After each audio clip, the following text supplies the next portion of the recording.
ಶ್ರೀ ಗುರುಭ್ಯೋ ನಮಃ. ಹರಿ ಓಂ. ವಿಜ್ಞಾನರೋಚಿ ಪರಿಪೂರಿತಾಂತರ್ವಾಕ್ಯಾಂಡಕೋಶಂ ಹರಿತೋಪಲಾಭಂ ತರ್ಕಾಭಯೇತಂ ವಿಧಿ ಸರ್ವಪೂರ್ವಗೀರ್ವಾಣ ವಿಜ್ಞಾನದಮಾನತೋಸ್ಮಿ. ಪ್ರಥಮೋ ಹನುಮಾನ್ ನಾಮ ದ್ವಿತೀಯೋ ಭೀಮಯೇವ ಚ. ಪೂರ್ಣಪ್ರಜ್ಞಸ್ತೃತೀಯಸ್ತು ಭಗವತ್ಕಾರ್ಯಸಾಧಕಃ. ಬುದ್ಧಿರ್ಬಲಂ ಯಶೋಧೈರ್ಯಂ ನಿರ್ಭಯತ್ವಂ ಅರೋಗತಾ. ಅಜಾಡ್ಯಂ ವಾಕ್ಪಟುತ್ವಂ ಚ ಹನುಮತ್ತಸ್ಮರಣಾದ್ ಭವೇತ್. ಪೃಥ್ವೀಮಂಡಲಮಧ್ಯಸ್ಥಾಃ ಪೂರ್ಣಬೋಧಮತಾನುಗಾಃ. ವೈಷ್ಣವಾ ವಿಷ್ಣುಹೃದಯಾಃ ತನ್ನಮಸ್ಯೆ ಗುರುನ್ಮಮ. ಯತೋ ಭೂತಾನಿ ಜಾಯಂತೆ ಯೇನ ಜೀವಂತಿ ತಾನ್ಯುತ. ಯೋ ಹಂತಿ ಮೋಕ್ಷದಸ್ತೇಷಾಂ ತಂ ವಿಷ್ಣುಂ ಪ್ರಣಮಾಮ್ಯಹಂ. ಶ್ರೀ ಗುರುಭ್ಯೋ ನಮಃ. ಹರಿ ಓಂ. ಶ್ರೀಮದ್ ವಿಷ್ಣು ರಹಸ್ಯದ 45ನೇ ಅಧ್ಯಾಯದಲ್ಲಿ ಇವತ್ತು 51ನೇ ಶ್ಲೋಕ. ಏವಂ ಹಿ ಸರ್ವಮೇವೈತದ್ಭೂತಂ ಭವ್ಯಂ ಚ ವಿದ್ಯತೆ. ಪ್ರಕೃತಿ ಪುರುಷಶ್ಚೇತಿ ದ್ವಾಭ್ಯಾಮೇವ ನಿಯಂತ್ರಿತಂ. ಭಗವಂತ ಶ್ರೀಮನ್ನಾರಾಯಣ ಅವನು ಕ್ಷರಾಕ್ಷರ ಪುರುಷರಿಗಿಂತಲೂ ಕೂಡ ಉತ್ತಮನಾಗಿರ್ತಕ್ಕಂಥವನು ಪರಮಾತ್ಮ ಎಂಬುದಾಗಿ ಕರೆಸ್ಕೊಂಡಿದ್ದಾನೆ. ಅವನೇ ಸರ್ವೋತ್ತಮ. ಅವನ ಪತ್ನಿಯಾಗಿರ್ತಕ್ಕಂತಹ ಮಹಾಲಕ್ಷ್ಮೀ ದೇವಿ ಅವಳು ಪ್ರಕೃತಿ ನಿಯಾಮಕಳಾಗಿದ್ದಾಳೆ. ಅವಳನ್ನ ಚೇತನ ಪ್ರಕೃತಿ ಎಂಬುದಾಗಿ ಕರೀತಾರೆ. ಎಲ್ಲ ಪ್ರಕೃತಿಯನ್ನ ಪೂರ್ಣವಾಗಿ ನಿಯಂತ್ರಣ ಮಾಡತಕ್ಕಂಥವಳು ಆ ಮಹಾಲಕ್ಷ್ಮೀ ದೇವಿ. ಅಂತಹ ಲಕ್ಷ್ಮೀದೇವಿಯನ್ನು ಕೂಡ ನಿಯಂತ್ರಣ ಮಾಡತಕ್ಕಂಥವನು ಶ್ರೀಮನ್ನಾರಾಯಣ ಅಂತ ಹೀಗೆ ಭಗವಂತನ ಸರ್ವೋತ್ತಮತ್ವವನ್ನ ವರ್ಣನೆ ಮಾಡಿದರು. ಹೀಗೆ ಏವಂ ಹಿ ಸರ್ವಮೇವ ಏತತ್, ಈ ರೀತಿ ಹಿಂದೆ ಹೇಳಿದಂತೆ ಇಡೀ ಜಗತ್ತು ಎಲ್ಲವೂ ಕೂಡ ಈ ಭಗವಂತ ಮತ್ತು ಮಹಾಲಕ್ಷ್ಮೀ ದೇವಿ ಇವರಿಬ್ಬರಿಂದ ನಿಯಮ್ಯವಾಗಿರ್ತಕ್ಕಂಥದ್ದು ಅಂತ ಹೇಳ್ತಾ ಇದ್ದಾರೆ. ಇಡೀ ಜಗತ್ತು ಭೂತಂ ಭವ್ಯಂ ಭವಿಷ್, ಭೂತಂ ಭವ್ಯಂ ಸರ್ವಂ, ಈ ಹಿಂದೆ ಆದದ್ದು, ಮುಂದೆ ಆಗಲಿರ್ತಕ್ಕಂಥದ್ದು, ಈಗ ಇರುವಂಥದ್ದು, ಈ ಎಲ್ಲ ವಸ್ತುಗಳು ಕೂಡ, ಜಗತ್ತಿನಲ್ಲಿರುವ ಪ್ರತಿಯೊಂದು ವಸ್ತುಗಳು ಕೂಡ ಪ್ರಕೃತಿ ಮತ್ತು ಪುರುಷರಿಂದಲೇ ನಿಯಮ್ಯವಾಗಿದೆ ಅಂತ ಹೇಳ್ತಾ ಇದ್ದಾರೆ. ಪ್ರಕೃತಿ ಪುರುಷಶ್ಚೈತಿ ದ್ವಾಭ್ಯಾಮೇವ ನಿಯಂತ್ರಿತ. ಈ ಪ್ರಕೃತಿ ಅಂದ್ರೆ ಮಹಾಲಕ್ಷ್ಮೀ ದೇವಿ ಮತ್ತು ಪುರುಷ ಅಂತಂದ್ರೆ ಶ್ರೀಮನ್ನಾರಾಯಣ. ಇವರಿಬ್ಬರಿಂದಲೇನೆ, ಲಕ್ಷ್ಮೀನಾರಾಯಣರಿಂದಲೇನೆ ಈ ಜಗತ್ತು ಇದೆ. ಅವರನ್ನೇ ಆಶ್ರಯಿಸಿಕೊಂಡಿದೆ. ಅವರಿಂದಲೇ ನಿಯಮ್ಯವಾಗಿದೆ. ಅವರನ್ನ ರಹಿತವಾಗಿ ಜಗತ್ತು ಇರಲಿಕ್ಕೆ ಸಾಧ್ಯವೇ ಇಲ್ಲ. ಈ ಜಗತ್ತಿನ ಸ್ಥಿತಿ ಗತಿ ಮೊದಲಾದವುಗಳೆಲ್ಲವೂ ಕೂಡ ಇವರಿಬ್ಬರಿಂದಲೇ ನಡೀತದೆ ಅಂತರ್ಥ. ಏವಂ ಹಿ ಸರ್ವಮೇವೈತದ್ಭೂತಂ ಭವ್ಯಂ ಚ ವಿದ್ಯತೆ. ಪ್ರಕೃತಿ ಪುರುಷಶ್ಚೇತಿ ದ್ವಾಭ್ಯಾಮೇವ ನಿಯಂತ್ರಿತಂ. ಯಥೈಕಮೇವ ರಾಜಾನಂ ನಾನಾರೂಪಧರಂ ನರಾಃ. ನಾನಾಸ್ಥಾನಗತಂ ನಾನಾವಸ್ಥಾ ಪ್ರಾಪ್ತಂ ಪೃಥಕ್ ಪೃಥಕ್. ನಾನಾವೇಷೈಸ್ತಥಾ ಭಾವೈಃ ಅರ್ಚಿತ್ವಾ ಫಲಭಾಗಿನಃ. ತಥೈಕೋ ವಿಷ್ಣುರೇವಾಮಂ ನಾನಾರೂಪಾನ್ವಿತಂ ಪೃಥಕ್. ದೃಷ್ಟಾಂತಪೂರ್ವಕವಾಗಿ ವಿಷ್ಣು ಸರ್ವೋತ್ತಮತ್ವವನ್ನ, ಇಡೀ ಜಗತ್ತಿಗೆ ಅವನು ನಿಯಾಮಕ ಎಂಬುದನ್ನ ನಮಗೆ ತಿಳಿಯುವ ಹಾಗೆ ಹೇಳ್ತಾ ಇದ್ದಾರೆ. ಒಬ್ಬ ರಾಜ ಅನೇಕ ಸ್ಥಳಗಳಲ್ಲಿ ಅಂತಃಪುರದಲ್ಲೇನೆ ಅರಮನೆಯಲ್ಲಿ ನಾನಾ ರೀತಿಯಾದಂತಹ ಕೋಣೆಗಳಿರ್ತವೆ. ಒಂದೊಂದು ಕಡೆಯಲ್ಲಿ ಒಂದೊಂದು ಅವಸ್ಥೆಯಲ್ಲಿ ನಾನಾ ರೂಪಗಳನ್ನ ಧಾರಣೆ ಮಾಡಿ, ನಾನಾ ವೇಷಗಳನ್ನ ಧಾರಣೆ ಮಾಡಿ ಒಬ್ಬನೇ ರಾಜ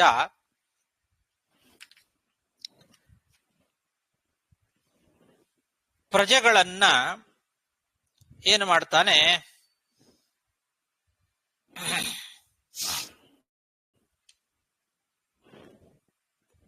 ನಿಯಂತ್ರಣ ಮಾಡ್ತಾನೆ. ಯಥಾ ಏಕಮೇವ ರಾಜಾನಂ ನಾನಾರೂಪಧರಂ ನರಾಹ, ಆ ರೀತಿ ಅನೇಕ ರೂಪಗಳನ್ನ ಧಾರಣೆ ಮಾಡಿರ್ತಕ್ಕಂತಹ ರಾಜನನ್ನ, ಒಬ್ಬನೇ ರಾಜನನ್ನೇ ಅನೇಕ ಜನ ಪ್ರಜೆಗಳು, ಅನೇಕ ಕಡೆಯಲ್ಲಿ ಇರುವಂತಹ ಪ್ರಜೆಗಳು ನಾನಾ ರೀತಿಯಾದ ಸೇವೆಗಳನ್ನ ಮಾಡ್ತಾರೆ. ಅವರವರ ಭಾವಗಳಿಂದ, ಭಿನ್ನ ಭಿನ್ನವಾದ ವಸ್ತುಗಳಿಂದ, ಅವರವರ ಯೋಗ್ಯತಾನುಸಾರವಾಗಿ ಅವರು ರಾಜನನ್ನ ಸೇವೆ ಮಾಡ್ತಾರೆ. ಒಬ್ಬನೇ ರಾಜ ಅನೇಕ ಪ್ರಜೆಗಳಿಂದ ಸೇವೆಯನ್ನ ಸ್ವೀಕಾರ ಮಾಡ್ತಾನೆ. ಸೇವೆಯನ್ನ ಸ್ವೀಕಾರ ಮಾಡಿದ ರಾಜ ಯಾರ್ಯಾರಿಗೆ ಏನೇನು ಫಲವನ್ನ ಕೊಡಬೇಕೋ ಆಯಾಯ ಫಲವನ್ನ ಅವರಿಗೆ ಕೊಡ್ತಾನೆ. ಅವರಿಗವರಿಗೆ ಯೋಗ್ಯವಾದ ಫಲಗಳನ್ನ ಆ ರಾಜನಿಂದ ಪಡ್ಕೊಳ್ತಾರೆ ಆ ಎಲ್ಲ ವ್ಯಕ್ತಿಗಳು. ಅದೇ ರೀತಿ ತಥೈವ ಏಕೋ ವಿಷ್ಣು, ಒಬ್ಬನೇ ವಿಷ್ಣು ಅನೇಕ ಜನರಿಂದ ಸೇವೆಯನ್ನ ಸ್ವೀಕಾರ ಮಾಡ್ತಾನೆ. ಜೀವರು ಅನಂತ ಇದ್ದಾರೆ, ಅವರ ಯೋಗ್ಯತೆಗಳು ಕೂಡ ಅನಂತ ಇದೆ. ನಾನಾ ವಿಧವಾದ ಯೋಗ್ಯತೆ ಉಳ್ಳಂತಹ ಜೀವರುಗಳು ಅವರವರ ಯೋಗ್ಯತಾನುಸಾರವಾಗಿ ನಾನಾ ವಿಧವಾಗಿ ಭಗವಂತನನ್ನ ಆರಾಧನೆ ಮಾಡ್ತಾರೆ. ಕೆಲವರು ಆಗಮಾನುಸಾರವಾಗಿ, ವಿಧಿ ಪ್ರಕಾರವಾಗಿ, ಹೇಗೋಗೋ ಅವರವರ ಯೋಗ್ಯತಾನುಸಾರವಾಗಿ ಪೂಜೆಯನ್ನ ಮಾಡ್ತಾರೆ. ಅವರವರ ಯೋಗ್ಯತೆಯಂತೆ ಭಗವಂತ ಅವರಿಂದ ಪೂಜೆಯನ್ನ ಸ್ವೀಕಾರ ಮಾಡಿ ಅವರಿಗೆ ಅವರ ಆ ಯೋಗ್ಯತಾನುಸಾರವಾದ ಫಲಗಳನ್ನ ಕೊಡ್ತಾನೆ. ಯಥೈಕಮೇವ ರಾಜಾನಂ ನಾನಾರೂಪಧರಂ ನರಾಹ ನಾನಾ ಸ್ಥಾನಗತಂ ನಾನಾ ಅವಸ್ಥಾ ಪ್ರಾಪ್ತಂ ಪೃಥಕ್ ಪೃಥಕ್ ನಾನಾ ವೇಷೈಸ್ತಥಾ ಭಾವೈಃ ಅರ್ಚಿತ್ವಾ ಫಲಭಾಗಿನಃ ತಥೈಕೋ ವಿಷ್ಣುರೇವಾಮುಂ ನಾನಾರೂಪಾನ್ವಿತಂ ಪೃಥಕ್ ನಾನಾಗಮಾನುಸಾರೇಣ ಪೂಜಯಿತ್ವಾ ಸ್ವಯೋಗ್ಯತಃ ಪ್ರಾಪ್ನುವಂತ್ಯೈಹಿಕಂ ಪ್ರಾಯಃ ಕೇಚಿದಾಮುಷ್ಮಿಕಂ ತಥಾ ಪ್ರಾಪ್ನುವಂತ್ಯುಭಯಂ ಕೇಚಿತ್ ಕೇಚಿದೇವ ಪರಾಗತಿಂ ತಸ್ಮಾದ್ವೇದಾಂತಶಾಸ್ತ್ರೇಣ ಮುಖ್ಯತೋ ವೇದ್ಯಮೀಶ್ವರಂ ವಿಷ್ಣುಮೇವ ಭಜೇನ್ನಿತ್ಯಂ ತತಃ ಸರ್ವೇಷ್ಟಮಾಪ್ನುಯಾತ್. ಜೀವರು ನಾನಾ ರೀತಿ ಇದ್ದಾರೆ. ಕೆಲವರು ಅವರವರ ಯೋಗ್ಯತಾನುಸಾರವಾಗಿ ಐಹಿಕವಾದ ಫಲಗಳನ್ನ ಪಡಿತಾರೆ. ಇನ್ನು ಕೆಲವರು ಪರಲೋಕವನ್ನು ಪಡಿತಾರೆ. ತಾವು ಮಾಡಿದ ಸೇವೆಗೆ ಭಗವಂತ ಕೆಲವರಿಗೆ ಪರಲೋಕಗಳನ್ನು ಕೂಡ ಕೊಡ್ತಾನೆ. ಮತ್ತೆ ಕೆಲವರು ಇಹದಲ್ಲೂ ಫಲವನ್ನ ಅನುಭವಿಸ್ತಾರೆ, ಪರದಲ್ಲೂ ಸುಖವನ್ನ ಅನುಭವಿಸ್ತಾರೆ. ಕೆಲವರಿಗೆ ಇಹದಲ್ಲಿ ಮಾತ್ರ ಫಲಗಳನ್ನ ಕೊಡ್ತಾನೆ ಭಗವಂತ, ಪರದಲ್ಲಿ ಅವರಿಗೆ ಸುಖ ಇರೋದಿಲ್ಲ. ಕಾಮ್ಯ ಕರ್ಮಗಳನ್ನ ಮಾಡಿ ಐಹಿಕವಾದ ಫಲಗಳನ್ನ ಅಪೇಕ್ಷೆ ಪಡ್ತಕ್ಕಂಥವರಿದ್ದಾರೆ. ಅಂಥವರಿಗೆ ಐಹಿಕವಾದ ಫಲಗಳನ್ನ ಮಾತ್ರ ಕೊಡ್ತಾನೆ, ಅವರಿಗೆ ಪಾರತ್ರಿಕವಾದ ಸುಖ ಇರೋದಿಲ್ಲ. ಕೆಲವರಿಗೆ ಐಹಿಕವಾದ ಸುಖ ಸಿಗೋದಿಲ್ಲ, ತುಂಬಾ ಕಷ್ಟಪಟ್ಟು ಸೇವೆಗಳನ್ನ ಮಾಡ್ತಾರೆ. ಅವರು ಐಹಿಕವಾದ ಫಲಗಳನ್ನು ಪಡೆದೇ ಇದ್ರೂ ಕೂಡ ಪಾರತ್ರಿಕವಾದ ಸುಖವನ್ನ ಪಡಿತಾರೆ. ಕೆಲವರು ಎರಡೂ ಪಡಿತಾರೆ.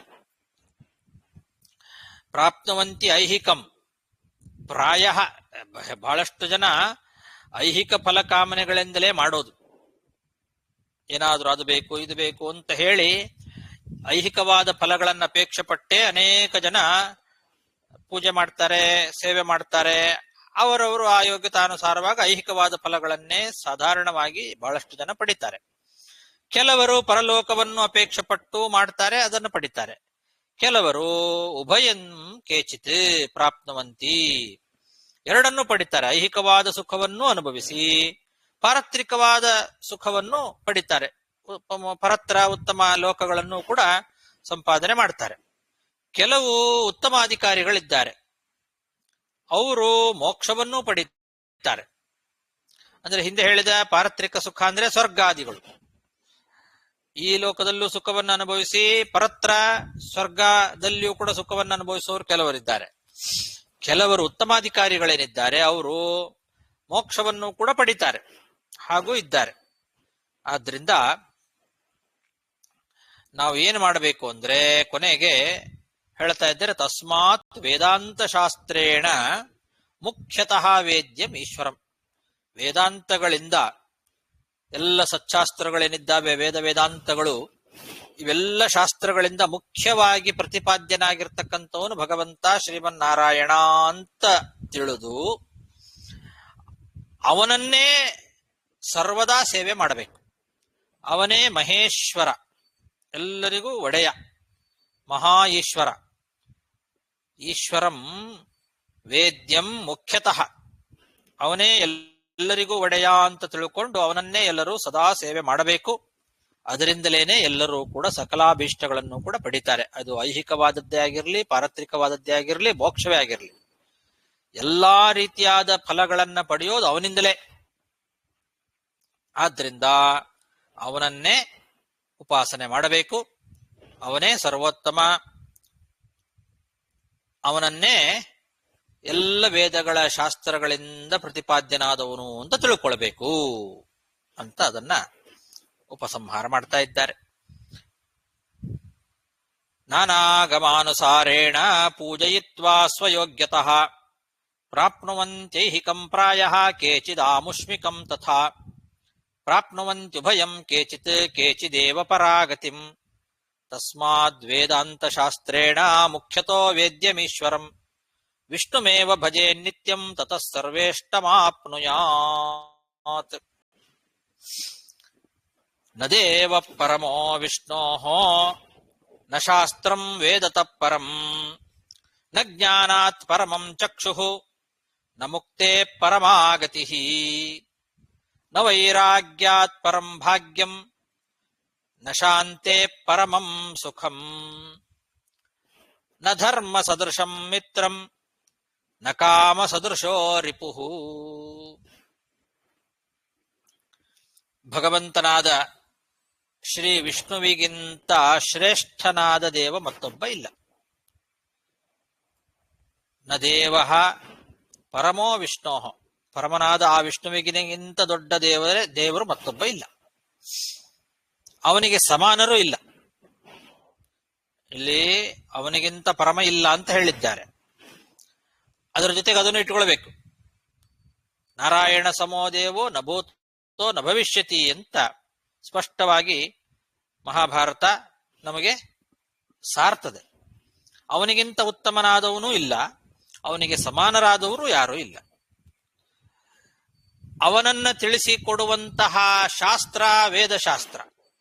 ಆ ವೇದಕ್ಕಿಂತ ಉತ್ತಮವಾದ ಶಾಸ್ತ್ರ ಮತ್ತೊಂದಿಲ್ಲ. ನ ಶಾಸ್ತ್ರಂ ವೇದತಃ ಪರಂ. ಆ ವೇದ ಅಂತನ್ನೋದು ಅಪೌರುಷೇಯವಾಗಿರ್ತಕ್ಕಂಥದ್ದು, ಅದು ಉತ್ತಮವಾದ ಶಾಸ್ತ್ರ. ಅಂತಹ ಶಾಸ್ತ್ರಕ್ಕಿಂತ ಉತ್ತಮವಾದ ಶಾಸ್ತ್ರ ಮತ್ತೊಂದಿಲ್ಲ. ಹಾಗೆ ನ ಜ್ಞಾನಾತ್ ಪರಮಂ ಚಕ್ಷುಹು, ಆ ಭಗವಂತನ ಜ್ಞಾನ ಏನಿದೆ ಅದಕ್ಕಿಂತ ದೊಡ್ಡ ಕಣ್ಣು ಮತ್ತೊಂದಿಲ್ಲ. ಕಣ್ಣು ಅಂತಂದ್ರೆ ನಮಗೆ ಮೋಕ್ಷ ಮಾರ್ಗವನ್ನ ತೋರಿಸುವಂತಹ ಕಣ್ಣು, ಅದು ಜ್ಞಾನ. ಜ್ಞಾನೇನೈವ ಪರಂ ಪದಂ, ಜ್ಞಾನದಿಂದಲೇ ಮೋಕ್ಷ. ಹಾಗಾಗಿ ಮೋಕ್ಷವನ್ನ ಪಡಿಲಿಕ್ಕೆ ಬೇಕಾದ ಕಣ್ಣು ಅಂದ್ರೆ ಅದು ಜ್ಞಾನ, ಜ್ಞಾನ ಚಕ್ಷುಸ್. ಆ ಜ್ಞಾನಕ್ಕಿಂತ ಉತ್ತಮವಾದ ಕಣ್ಣು ಮತ್ತೊಂದಿಲ್ಲ. ಮುಕ್ತೇಹೇ ಪರಮಾಗತಿ, ಮೋಕ್ಷಕ್ಕಿಂತ ಉತ್ತಮವಾದ ಗತಿ ಮತ್ತೊಂದಿಲ್ಲ. ಎಲ್ಲರೂ ಹೋಗಿ ಸೇರಬೇಕಾದಂತಹ ಕೊನೆ ಗತಿ, ಉತ್ತಮವಾದ ಗತಿ ಅಂದ್ರೆ ಅದು ಮೋಕ್ಷ. ಆ ಮೋಕ್ಷಕ್ಕಿಂತ ಉತ್ತಮವಾದ ಗತಿ ಮತ್ತೊಂದಿಲ್ಲ. ನದೇವ ಪರಮೋ ವಿಷ್ಣೋಃ ನ ಶಾಸ್ತ್ರಂ ವೇದ ತತ್ಪರಂ ನ ಜ್ಞಾನಾತ್ ಪರಮಂ ಚಕ್ಷುಃ ನ ಮುಕ್ತೇ ಪರಮಾಗತಿಃ. ಆಮೇಲೆ ನ ವೈರಾಗ್ಯಾತ್ ಪರಂ ಭಾಗ್ಯಂ ನ ಶಾಂತೆ ಪರಮಂ ಸುಖಂ. ವೈರಾಗ್ಯವನ್ನ ಸಂಪಾದನೆ ಮಾಡಬೇಕು. ಎಲ್ಲಿ? ವಿಷಯ ಭೋಗ ಪದಾರ್ಥಗಳಲ್ಲಿ ವೈರಾಗ್ಯವನ್ನ ಸಂಪಾದನೆ ಮಾಡಬೇಕು. ಆವಾಗ ಮಾತ್ರ ನಮಗೆ ಮೋಕ್ಷದ ದಾರಿ ಕಾಣಿಸ್ತದೆ. ಹಾಗಾಗಿ ಈ ವೈರಾಗ್ಯ ಅಂತನ್ನೋದೇನಿದೆ ಅದಕ್ಕಿಂತ ದೊಡ್ಡ ಭಾಗ್ಯ ಮತ್ತೊಂದಿಲ್ಲ ಅಂತಾರೆ. ಅದು ಅಷ್ಟು ಸುಲಭವಾಗಿ ಬರೋದಿಲ್ಲ. ಅದು ವೈರಾಗ್ಯ, ಅದು ಬಂತೋ ವೈರಾಗ್ಯಕ್ಕಿಂತ ಒಂದು ದೊಡ್ಡ ಸಂಪತ್ತು ಮತ್ತೊಂದಿಲ್ಲ ಅಂತಾರೆ. ನಿಜವಾದ ಸಂಪತ್ತು, ನಿಜವಾದ ಭಾಗ್ಯ ಅಂದ್ರೆ ವೈರಾಗ್ಯ. ವಿಷಯ ಪದಾರ್ಥಗಳಲ್ಲಿ ವೈರಾಗ್ಯ ಬರಬೇಕು. ಅದೇ ಒಂದು ದೊಡ್ಡ ಸಂಪತ್ತು. ಅದಕ್ಕಿಂತ ದೊಡ್ಡ ಸಂಪತ್ತು ಮತ್ತೊಂದಿಲ್ಲ. ಮನಸ್ಸಿನ ಶಾಂತಿ ಏನಿದೆ ಅದಕ್ಕಿಂತ ದೊಡ್ಡ ಸುಖ ಮತ್ತೊಂದಿಲ್ಲ. ಬೇರೆ ಅದು ಬಂದ್ರೆ ಸುಖ, ಇದು ಬಂದ್ರೆ ಸುಖ, ಅದರಿಂದ ಸುಖ, ಇದರಿಂದ ಸುಖ ಅಂತ ತುಂಬಾ ಜನ ತಪ್ಪು ತಿಳ್ಕೊಳ್ತಾರೆ. ಆದ್ರೆ ನಿಜವಾದ ಸುಖ ಅಂದ್ರೆ ಮನಃಶಾಂತಿ. ಮನಃಶಾಂತಿಗಿಂತ ಉತ್ತಮವಾದ ಸುಖ ಮತ್ತೊಂದಿಲ್ಲ. ನ ಶಾಂತೇಹೇ ಪರಮಂ ಸುಖಂ. ಅದಕ್ಕೆ ಇನ್ನೊಂದರ್ಥ, ಶಾಂತಿ ಅನ್ನೋ ಶಬ್ದಕ್ಕೆ ಮನಃಶಾಂತಿ ಅಂತ ಒಂದರ್ಥ ಆದ್ರೆ, ಇನ್ನೊಂದರ್ಥ ಶಾಂತಿ ಅಂದ್ರೆ ಮೋಕ್ಷ ಸುಖ. ಭಗವಂತನ ಜ್ಞಾನದಿಂದ ಪಡೆಯುವ ಯಾವ ಒಂದು ಮೋಕ್ಷ ಇದೆ, ಆ ಮೋಕ್ಷ ಸುಖಕ್ಕಿಂತ ದೊಡ್ಡ ಸುಖ ಮತ್ತೊಂದಿಲ್ಲ ಅಂತ ಅದು ಒಂದರ್ಥ. ಇನ್ನು ನ ಧರ್ಮ ಸದೃಶಂ ಮಿತ್ರಂ. ನಮಗೆ ಸ್ನೇಹಿತ, ದೊಡ್ಡ ಸ್ನೇಹಿತ ಯಾವುದು ಅಂದ್ರೆ ಧರ್ಮ. ಯಾಕೆಂದ್ರೆ ನಮ್ಮನ್ನ ಸರಿಯಾದ ಮಾರ್ಗದಲ್ಲಿ ಕರೆದುಕೊಂಡು ಹೋಗೋದು, ಮೋಕ್ಷ ಮಾರ್ಗದವನ್ನ ತೋರಿಸಿ ನಮ್ಮ ಜೊತೆಗೆ ಯಾವಾಗಲೂ ನಮಗೆ ಉಪಕಾರವನ್ನ ಮಾಡೋದು, ನಮ್ಮನ್ನ ಕಾಪಾಡೋದು ಧರ್ಮ. ಧರ್ಮೋ ರಕ್ಷತಿ ರಕ್ಷಿತಃ. ನಾವು ಧರ್ಮಾಚರಣೆಯನ್ನ ಮಾಡಿದ್ರೆ ಅದು ನಮ್ಮನ್ನ ರಕ್ಷಣೆ ಮಾಡ್ತದೆ. ಹಾಗಾಗಿ ಅದು ನಮಗೆ ನಿಜವಾದ ಮಿತ್ರ, ಸಖ. ಆ ಧರ್ಮಕ್ಕಿಂತ ಸದೃಶವಾದ ಗೆಳೆಯ ಮತ್ತೊಬ್ಬ ಇಲ್ಲ. ನ ಧರ್ಮ ಸದೃಶಂ ಮಿತ್ರಂ ನ ಕಾಮ ಸದೃಶೋ ರಿಪುಹು. ನಮಗೆ ದೊಡ್ಡ ಶತ್ರು ಯಾವುದು ಅಂದ್ರೆ ವಿಷಯ ಕಾಮನೆಗಳು. ಅದು ಬೇಕು, ಇದು ಬೇಕು ಅಂತ ಆ ವಿಷಯ ಪದಾರ್ಥಗಳ ಮೇಲೆ ಇರುವಂತಹ ಕಾಮನೆ ಏನಿದೆ ಅದಕ್ಕಿಂತ ದೊಡ್ಡ ಶತ್ರು ಮತ್ತೊಂದಿಲ್ಲ. ಧರ್ಮಕ್ಕೆ ಸಮಾನವಾದಂತಹ ಮಿತ್ರ ಬೇರೆ ಇಲ್ಲ, ಕಾಮನೆಗೆ ಸಮಾನವಾದಂತಹ ಶತ್ರು ಮತ್ತೊಬ್ಬ ಇಲ್ಲ. ನ ವೈರಾಗ್ಯಾತ್ ಪರಂ ಭಾಗ್ಯಂ ನ ಶಾಂತೆ ಪರಮಂ ಸುಖಂ ನ ಧರ್ಮ ಸದೃಶಂ ಮಿತ್ರಂ ನ ಕಾಮ ಸದೃಶೋ ರಿಪುಃ. ಅತೋ ನಿತ್ಯಮನಿತ್ಯಂ ಚ ಹಿತಂ ವಾ ಹಿತಮೇವ ಚ ರಿಪುಂ ಮಿತ್ರಂ ವಿದಿತ್ವೈವಂ ಐಹಿಕಾಮುಷ್ಮಿಕಾಖಿಲಾತ್ ವಿರಜ್ಯ ಸಾಧಯೇದ್ಯತ್ನಾದ್ಯಮಾಂಶ್ಚ ನಿಯಮಾನಪಿ ಬಂಧಾನ್ ಮುಮುಕ್ಷುಃ ಸತತಂ ನಿತ್ಯನೈಮಿತ್ಯ ಕರ್ಮಕೃತ್ ಮತ್ಸಂಗ ನಿರತೋ ನಿತ್ಯಂ ಶೃಣ್ವನ್ ವಿಷ್ಣುಕಥಾಃ ಶುಭಾಃ ಕ್ರಮಾತ್ ಸಂಪನ್ನ ಮನನ ಧ್ಯಾನ ಯೋಗೇನ ಪೂರಿತಃ ಪಶ್ಯೇದ್ವಿಷ್ಣುಂ ತತಃ ಶೀಘ್ರಂ ಮುಕ್ತಿರಸ್ಯ ಭವೇದ್ ಧ್ರುವಂ. ಹಾಗಾಗಿ ಏನ್ ಮಾಡಬೇಕು ಅಂದ್ರೆ ನಿತ್ಯ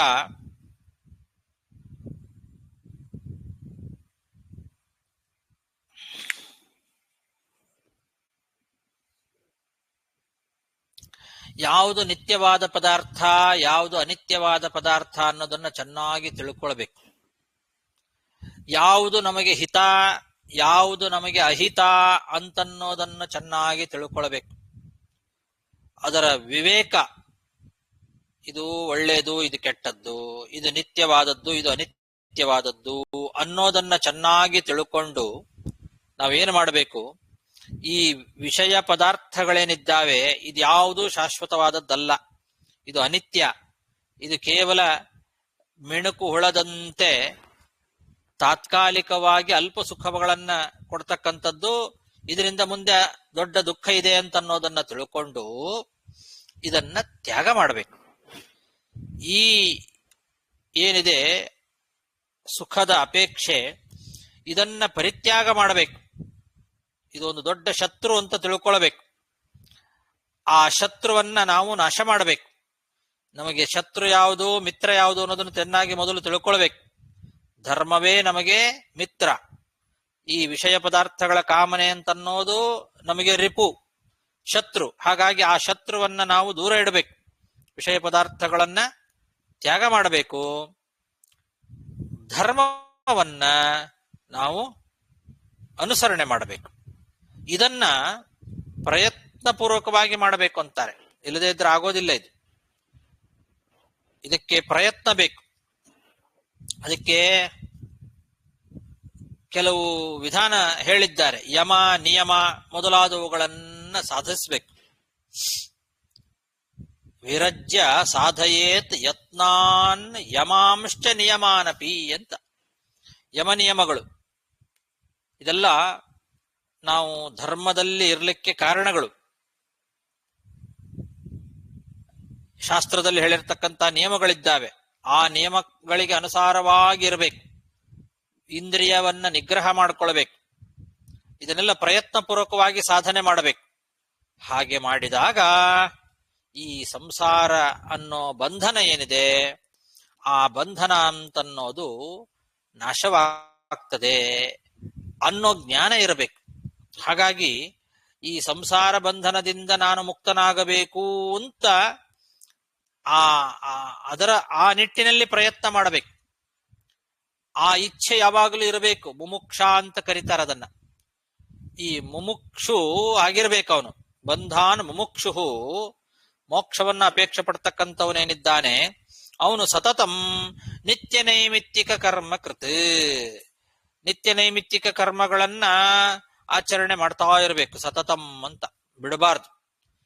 ನಿತ್ಯ ಕರ್ಮಗಳು ಅಂತಿದ್ದಾವೆ, ಹಾಗೆ ನೈಮಿತ್ತಿಕ ಕರ್ಮಗಳು ಅಂತಿದ್ದಾವೆ. ಆ ಕರ್ಮಗಳನ್ನ ಯಾವತ್ತೂ ಬಿಡಬಾರ್ದು. ಏಕಾದಶಿ, ಉಪವಾಸ ಮೊದಲಾದಂಥವುಗಳು, ಶ್ರಾದ್ದಾದಿ ಕರ್ಮಗಳು, ಇದೆಲ್ಲ ನಿತ್ಯ ಕರ್ಮಗಳು. ಇವುಗಳನ್ನ ಬಿಡಬಾರದು, ತಪ್ಪದೇ ಆಚರಣೆ ಮಾಡಬೇಕು. ಇನ್ನು ಕೆಲವು ನೈಮಿತ್ತಿಕ ಕರ್ಮಗಳು, ಗ್ರಹಣ ಮೊದಲಾದಂತಹ ನಿಮಿತ್ತದಿಂದ ಬರುವಂತಹ ಆ ಸಮಯದಲ್ಲಿ ಅನುಸರಣೆ ಮಾಡಬೇಕಾದಂತಹ ಕರ್ಮಗಳಿದ್ದಾವೆ, ನೈಮಿತ್ತಿಕ ಕರ್ಮಗಳು. ಆ ಕರ್ಮಗಳನ್ನು ಕೂಡ ಬಿಡಬಾರದು. ಹೀಗೆ ನಿತ್ಯ ನೈಮಿತ್ತಿಕ ಕರ್ಮಗಳನ್ನ ತಪ್ಪದೇ ಆಚರಣೆ ಮಾಡ್ತಾ ಸದಾ ಕಾಲ ಭಗವಂತನ ಚಿಂತನೆಯನ್ನ ಮಾಡ್ತಾ ಇರಬೇಕು. ವಿಷ್ಣು ಕಥಾ ಶೃಣ್ವನ್ನ ಮತ್ಸಂಗ ನಿರತೋ ನಿತ್ಯಂ ಅಂತ ಭಗವಂತ ಹೇಳೋ ಮಾತಿದು. ಯಾವಾಗಲೂ ನನ್ನ ಸಂಘದಲ್ಲೇ ಇರಬೇಕು, ಸಜ್ಜನರ ಸಂಘದಲ್ಲೇ ಇರಬೇಕು. ನನ್ನ ಭಕ್ತರು ಯಾರಿದ್ದಾರೆ ಅವರ ಪರಿಸರದಲ್ಲೇ ವಾಸ ಮಾಡ್ತಾ ಇರಬೇಕು. ಸದಾಕಾಲ ಭಗವತ್ ಚಿಂತನೆಯನ್ನೇ ನಡೆಸ್ತಾ ಇರಬೇಕು. ಭಗವದ್ವಿಷಯಕವಾದ ಕಥೆಗಳನ್ನ ಕೇಳ್ತಾ ಇರಬೇಕು. ಅದು ಅತ್ಯಂತ ಮಂಗಲಕರವಾದಂತಹ ಕಥೆಗಳು. ಶುಭಾಹ ವಿಷ್ಣು ಕಥಾಹ ಅಂತ ಹೇಳಿದ್ದಾರೆ. ಪರಮ ಮಂಗಲಕರವಾದಂತಹ ವಿಷ್ಣು ಕಥೆಗಳನ್ನ, ಆ ಮಹಿಮೆಗಳನ್ನ ನಿತ್ಯವೂ ಕೂಡ ಯೋಗ್ಯರಾದಂತಹ ಗುರುಗಳಿಂದ ಶ್ರವಣ ಮಾಡ್ತಾ ಇರಬೇಕು. ಗುರುಮುಖೇನ ಶ್ರವಣ ಮಾಡಬೇಕು. ಶ್ರವಣ ಮಾಡಿದ ಮೇಲೆ ಕ್ರಮವಾಗಿ ಮನನ ಮಾಡಬೇಕು. ಯುಕ್ತ್ಯನುಸಂಧಾನಗಳನ್ನ ಮಾಡಬೇಕು. ಶ್ರವಣ, ಆಮೇಲೆ ಮನನ, ಆಮೇಲೆ ನಿಧಿಧ್ಯಾಸನ ಮಾಡಬೇಕು. ಶ್ರವಣ ಮಾಡಿದ್ದನ್ನ ಮನನ ಮಾಡಿ ಅದರ ಮೇಲೆ ಯುಕ್ತ್ಯನುಸಂಧಾನಗಳನ್ನೆಲ್ಲ ಮಾಡಿ ಅದನ್ನ ಸ್ಪಷ್ಟಪಡಿಸ್ಕೊಳ್ಬೇಕು. ವಿಷ್ಣುವಿನ ಮಹಿಮೆಗಳನ್ನ, ಆ ಮಹಿಮೆಗಳನ್ನ ತಿಳ್ಕೊಂಡಾಗ ಏನೊಂದು ಭಕ್ತಿ ಬರ್ತದೆ, ಆ ಭಕ್ತಿಯಿಂದ ಅವನನ್ನ ಧ್ಯಾನ ಮಾಡಬೇಕು. ಅದನ್ನ ನಿಧಿಧ್ಯಾಸನ ಅಂತ ಕರೀತಾರೆ. ಹೀಗೆ ಶ್ರವಣ, ಮನನ, ನಿಧಿಧ್ಯಾಸನಗಳೇನಿದ್ದಾವೆ ಆ ಧ್ಯಾನದಿಂದ ಸಿದ್ಧಿಯನ್ನ ಪಡಿಬೇಕು. ಅದನ್ನ ಧ್ಯಾನವನ್ನ ಮಾಡ್ತಾ ಮಾಡ್ತಾ ಮಾಡ್ತಾ ಮಾಡ್ತಾ ಅವನ ಸಾಧನೆ ಅಂತನ್ನೋದು ಪೂರ್ತಿ ಆಗ್ತದೆ. ಯಾವಾಗ ಸಾಧನೆ ಅಂತನ್ನೋದು ಪರಿಪೂರ್ತಿ ಆಗ್ತದೋ ಅಲ್ಲಿವರೆಗೂ ಕೂಡ ಅವನಿಗೆ ಭಗವಂತನ ದರ್ಶನ ಆಗೋದಿಲ್ಲ. ಅಲ್ಲಿವರೆಗೂ ಅವನು ಧ್ಯಾನವನ್ನ ಮಾಡ್ತಾನೇ ಇರಬೇಕು. ಶ್ರವಣ, ಮನನ, ನಿಧಿಧ್ಯಾಸನಗಳನ್ನ ನಿರಂತರವಾಗಿ ನಡೆಸ್ತಾನೆ ಇರಬೇಕು. ಅದು ಅವನ ಯೋಗ್ಯತಾನುಸಾರವಾದ ಒಂದು ಪೂರ್ಣತೆ ಅಂತನ್ನೋದು ಅವನಿಗೆ ಸಿಗೋವರೆಗೂ ಕೂಡ ಅದನ್ನ ನಡೆಸ್ತಾನೆ ಇರಬೇಕು. ಯಾವಾಗ ಆ ಯೋಗ್ಯತಾನುಸಾರವಾದ ಸಿದ್ಧಿ ಪೂರ್ಣವಾಗ್ತದೋ ಆವಾಗ ಭಗವಂತನ ದರ್ಶನವಾಗ್ತದೆ. ಭಗವಂತನನ್ನ ಸಾಕ್ಷಾತ್ ನೋಡ್ತಾನೆ. ಇದನ್ನೇ ಅಪರೋಕ್ಷ ಜ್ಞಾನ ಅಂತ ಕರೀತಾರೆ. ಅಪರೋಕ್ಷ ಅಂತಂದ್ರೆ ಭಗವಂತನನ್ನ ಸಾಕ್ಷಾತ್ತಾಗಿ ಕಾಣೋದು, ನೇರವಾಗಿ ನೋಡೋದು. ಈ ರೀತಿ ಸಾಕ್ಷಾತ್ ದರ್ಶನವನ್ನ ಪಡಿತಾನೆ. ಆ ದರ್ಶನದ ಲಾಭವನ್ನ ಪಡೆದಂತಹ ಅಧಿಕಾರಿ ಏನಿದ್ದಾನೆ ಅವನು ಮೋಕ್ಷವನ್ನ ಪಡೆಯೋದು ನಿಶ್ಚಯ. ಆದರೆ ಅಪರೋಕ್ಷ ದರ್ಶನವಾದ ಕೂಡಲೇನೆ ಮೋಕ್ಷ ಆಗೋದಿಲ್ಲ. ಭಗವಂತನ ದರ್ಶನವನ್ನ ಪಡೆದು ಅಪರೋಕ್ಷ ಜ್ಞಾನಿಯಾದಂಥವನು ಪ್ರಾರಬ್ಧ ಕರ್ಮಗಳೇನಿದ್ದಾವೆ ಆ ಪ್ರಾರಬ್ಧ ಕರ್ಮಗಳು ಮುಗಿಯುವವರೆಗೂ ಕೂಡ ಮತ್ತೆ ಅವನು ಇಲ್ಲೇ ಇರ್ತಾನೆ, ಮೋಕ್ಷವನ್ನು ಪಡೆಯೋದಿಲ್ಲ. ಆದ್ರೆ ಮೋಕ್ಷ ನಿಶ್ಚಿತ. ಪ್ರಾರಬ್ಧ ಕರ್ಮ ಎಲ್ಲ ಅನುಭವಿಸಿ ಮುಗಿಸಿದ ಮೇಲೆ ಮೋಕ್ಷವನ್ನು ಕೂಡ ಪಡಿತಾನೆ. ಶೀಘ್ರಂ, ಬಹಳ ಬೇಗ ಆಗ್ತದೆ, ಅದೇನು ಬಹಳ ತಡ ಆಗೋದಿಲ್ಲ. ಆದಷ್ಟು ಬೇಗ ಪ್ರಾರಬ್ಧಗಳನ್ನೆಲ್ಲ ಮುಗಿಸ್ಕೊಂಡು ಮೋಕ್ಷವನ್ನ ಪಡಿತಾನೆ. ಧ್ರುವಂ ಅಂತ ಹೇಳಿದ್ದಾರೆ, ನಿಶ್ಚಯ ಇದು, ಮೋಕ್ಷವನ್ನ ಪಡೆದೇ ಪಡಿತಾನೆ ಅಂತ. ಹೀಗೆ ಸಾಧನೆಯ ಮಾರ್ಗವನ್ನ ಭಗವಂತ ತೋರಿಸಿಕೊಡ್ತಾ ಇದ್ದಾನೆ. ಅಥೋ ನಿತ್ಯಮನಿತ್ಯಂ ಚ ಹಿತಂ ವಾ ಹಿತಮೇವ ಚ ರಿಪುಂ ಮಿತ್ರಂ ವಿದಿತ್ವೈವಂ ಐಹಿಕಾಮುಷ್ಮಿಕಾಖಿಲಾತ್ ವಿರಜ್ಯ ಸಾಧಯೇದ್ಯತ್ನಾಂ ದ್ಯಮಾಂಶ್ಚ ನಿಯಮಾನಪಿ ಬಂಧಾನ್ ಮುಮುಕ್ಷು ಸತತಂ ನಿತ್ಯನೈಮಿತ್ಯ ಕರ್ಮ ಕೃತೆ ಮತ್ಸಂಗ ನಿರತೋ ನಿತ್ಯಂ ಶೃಣ್ವನ್ ವಿಷ್ಣು ಕಥಾ ಶುಭಾಃ ಕ್ರಮಾತ್ ಸಂಪನ್ನ ಮನನ ಧ್ಯಾನ ಯೋಗೇನ ಪೂರಿತಃ ಪಶ್ಯೇದ್ವಿಷ್ಣುಂ ತತಃ ಶೀಘ್ರಂ ಮುಕ್ತಿರಸ್ಯ ಭವೇದ್ ಧ್ರುವಂ. ಅಲ್ಲಿಗೆ 61 ಶ್ಲೋಕ ಆಯ್ತು. 45ನೇ ಅಧ್ಯಾಯದಲ್ಲಿ 61 ಶ್ಲೋಕ ಆಯ್ತು. ಸಾಕು. ಶ್ರೀಕೃಷ್ಣಾರ್ಪಣಮಸ್ತು.